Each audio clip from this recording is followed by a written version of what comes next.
Imagine being moments away from life-saving surgery. You're nervous, vulnerable, and desperate for hope. Then, in your arrogance, you insult the very person destined to hold your life in their hands. What happens when pride collides with fate? Before we continue, welcome to Voices Unchained. Don't forget to hit the like button and drop your location in the comments. We'd love to see how far these stories reach. This is Dr. Cole Brown. To most, he looked like just another man passing by, a quiet figure in a sharp suit, briefcase in hand, his calm demeanor giving nothing away. But behind his warm eyes was a story of grit and brilliance. Cole was not born into privilege. Raised by a single mother in Jacksonville, Florida, he knew struggle early. The neighborhood around him was plagued by poverty and limited opportunities, yet he was determined not to be defined by it. Cole worked tirelessly, holding down jobs to support himself through college. While others slept, he studied, burning through medical textbooks under dim lamps. His passion was neurosurgery, the delicate art of saving lives when the stakes were highest. Years later, after surviving the grueling tests of medical school, residency, and fellowship, he became one of the most respected neurosurgeons in the country. Cole's specialty? Complex brain tumor surgeries, the kind other doctors feared to attempt. He had performed procedures that gave patients second chances at life, and now his reputation had carried him here to Florida General Hospital.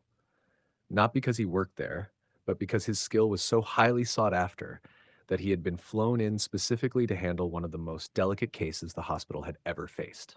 Enter Mrs. Eleanor Hopkins. Eleanor was the embodiment of old wealth in Florida, a woman who lived in sprawling estates, her jewelry collection worth more than most people's homes. But with her wealth came entitlement, and with her entitlement, arrogance. She was used to commanding respect, to having doors open before she even reached them. Beneath the diamonds and fine silk scarves was a woman who looked down on others, especially those she deemed beneath her. Her perception of worth was tied to skin color, social class, and wealth. And now, as fate would have it, she was facing her greatest trial yet. Doctors had diagnosed her with a malignant brain tumor, an aggressive growth threatening not just her health, but her very life. The surgery was risky, and her chances slim. The hospital had reassured her. The best neurosurgeon in the state, maybe even the country, was being brought in exclusively for her. She clung to that thought, assuming, of course, that the best would look like the world she was familiar with, white, polished, and privileged. It was a Wednesday afternoon when Mrs. Hopkins, restless and anxious, decided to leave her private suite and wander down toward the cafeteria.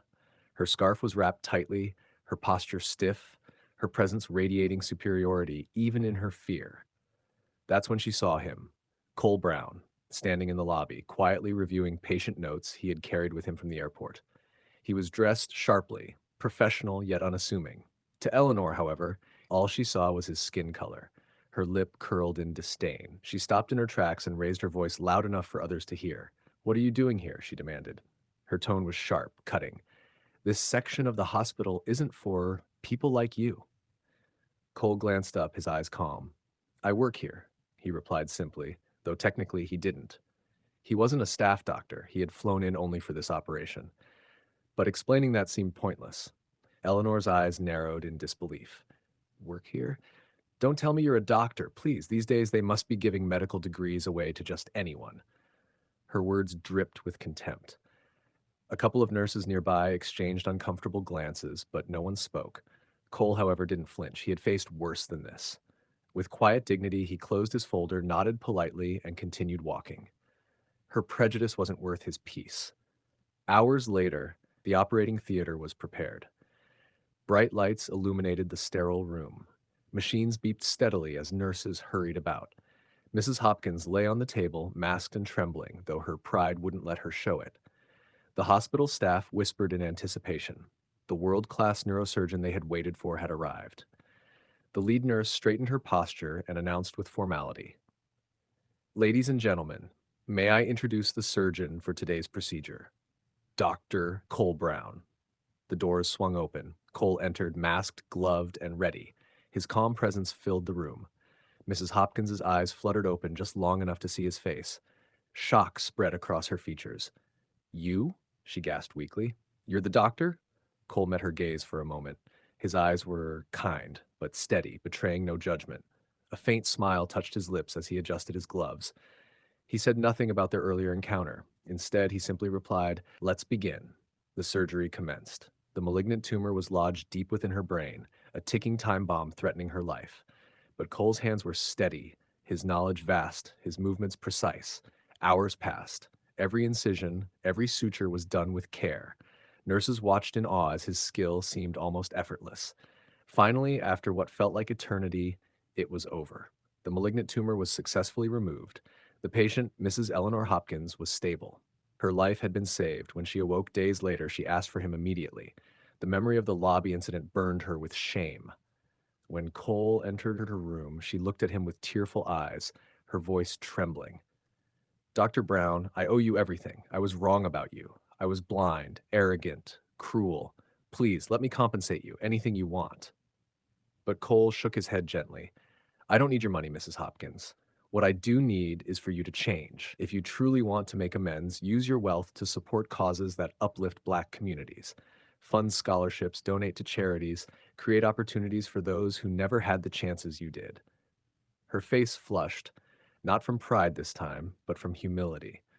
For the first time in years, she felt small, not in a way that diminished her, but in a way that made her finally human. The wealthy woman who once judged a man by his skin was saved by the very life she dismissed. No amount of wealth could buy her out of her arrogance, and no amount of pride could erase what she had learned. The lesson was undeniable. Prejudice is not only destructive, but foolish, because the person you look down on today may very well be the one holding your tomorrow in their hands. And that's the story of how arrogance met its reckoning in a hospital operating room. What would you have done if you were Dr. Cole Brown? Drop your thoughts in the comments. We'd love to hear your perspective. And if stories like this inspire you, don't forget to like, subscribe, and stay tuned to Voices Unchained for more tales that challenge injustice and celebrate dignity.